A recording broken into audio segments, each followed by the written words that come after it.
Nilai tukar rupiah kembali menembus level Rp16.400 per dolar Amerika Serikat. Nilai ini merupakan level terendah sejak pandemi COVID-19. Pelemahan ini dipicu oleh faktor eksternal dan domestik. Gubernur Bank Indonesia Peri Warjio menjelaskan, faktor eksternal yang menekan rupiah antara lain ketidakpastian pasar keuangan global terkait arah Fed Fund Rate, penguatan dolar Amerika Serikat, dan ketegangan geopolitik. Sedangkan dari dalam negeri, tekanan pada rupiah juga disebabkan oleh kenaikan permintaan falas oleh korporasi, termasuk untuk repatriasi dividen, serta kekhawatiran investor terhadap kesinambungan fiskal ke depan. Dilansir dari Definitif, rupiah ditutup melemah 0,4% di angka Rp16.425 per dolar Amerika Serikat pada hari Kamis 20 Juni 2024. Anjloknya rupiah ini berbeda dengan penutupan perdagangan Rabu yang menguat sebesar 0,21%.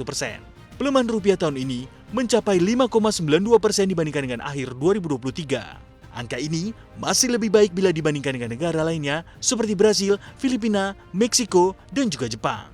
Meskipun melemah, Peri optimis rupiah akan kembali stabil dan BI berkomitmen untuk menjaga stabilitas rupiah didukung oleh aliran masuk modal asing, inflasi rendah, dan pertumbuhan ekonomi yang baik.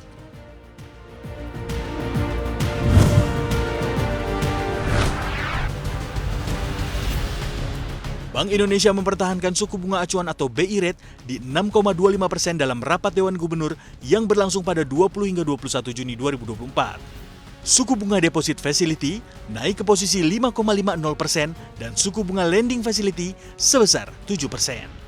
Menurut Peri, keputusan mempertahankan BI Rate pada level 6,25% tetap konsisten dengan fokus kebijakan moneter yang pro-stability, yaitu untuk penguatan stabilitas nilai tukar rupiah serta langkah preemptif dan forward-looking untuk memastikan inflasi tetap terkendali dalam sasaran 2,5% pada 2024 dan 2025. Sementara itu, kebijakan makroprudensial dan sistem pembayaran tetap pro-growth untuk mendukung pertumbuhan ekonomi yang berkelanjutan.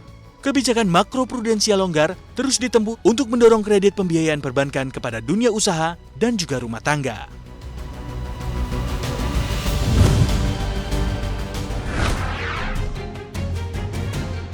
Badan Anggaran DPR menyepakati sejumlah asumsi makro untuk RAPBN 2025 di era pemerintahan Prabowo Subianto, Gibran, Rakabuming Raka. Kesepakatan ini mengikuti persetujuan asumsi makro RAPBN 2025 oleh Komisi 7 dan Komisi 11 DPR dengan perwakilan pemerintah. Ketua Banggar DPR RI, Said Abdullah mengumumkan, asumsi pertumbuhan ekonomi tahun depan di rentan 5,1 hingga 5,5%. Selain itu, inflasi dipatok di 1,5 hingga 3,5%. Nilai tukar rupiah disepakati berada di level 15.300 hingga 15.900 rupiah per dolar Amerika Serikat. Adapun dalam asumsi makro ini, suku bunga surat berharga negara 10 tahun ditetapkan di rentan 6,9 hingga 7,2%, berbeda sedikit dari usulan awal pemerintah.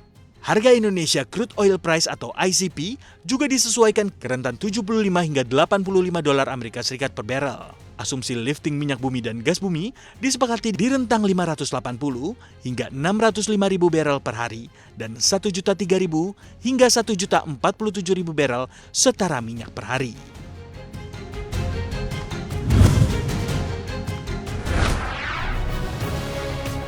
Menteri Perencanaan Pembangunan Nasional Kepala Bappenas Suharso Mono Arfa buka-bukaan soal data gaji masyarakat Indonesia. Menurut Suharso, 40 juta warga Indonesia bergaji 5 juta rupiah ke bawah dengan jumlah keluarga yang banyak. Ia juga menyebut ada ketimpangan pendapatan nasional bruto atau Gross National Income atau GNI yang lebar dan masih jauh dari target. Pada tahun 2025, Indonesia menargetkan pendapatan mencapai 5.500 dolar Amerika Serikat per tahun. Sementara hari ini angkanya masih di bawah itu. Menurutnya, kelompok ini cukup rentan dan perlu menjadi perhatian lewat penyaluran bantuan sosial kemasyarakatan. Namun, data penerima bansos nasional masih berantakan, sehingga pemerintah sulit mendeteksi kelompok tersebut. Sementara itu, Kementerian Keuangan mengalokasikan anggaran program perlindungan sosial untuk mengatasi masyarakat keluar dari kemiskinan dan kemiskinan ekstrim. Angka yang digelontorkan mencapai 496,8 triliun rupiah di 2024. Staf ahli bidang pengeluaran negara Kementerian Keuangan, Sudarto, mengatakan ada sejumlah strategi untuk menanggulangi kemiskinan dan kemiskinan ekstrim seperti program perlindungan sosial, peningkatan pendapatan melalui berbagai akses seperti pekerjaan kapasitas SDM, serta meminimalkan wilayah kantong kemiskinan.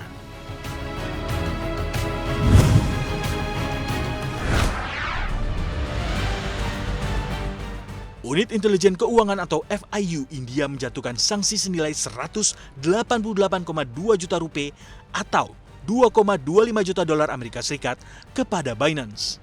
Hal tersebut dilakukan karena Binance dianggap melanggar peraturan anti pencucian uang yang berlaku di negara tersebut. Pengawas juga telah meminta Kementerian Elektronik dan Teknologi Informasi untuk memblokir akses online ke bursa tersebut. Di India, setiap penyedia layanan aset digital virtual termasuk bursa kripto diwajibkan untuk terdaftar di FIU sebagai entitas pelapor dan mematuhi peraturan anti pencucian uang. Pada Mei lalu, Binance mendaftarkan diri di FIU saat mencoba untuk menjalankan operasinya di India setelah otoritas pengawas mengeluarkan pemberitahuan pelanggaran kepada 9 bursa asing yang beroperasi tanpa mematuhi aturan setempat. Sementara itu, Binance belum memberikan tanggapan terkait hal ini.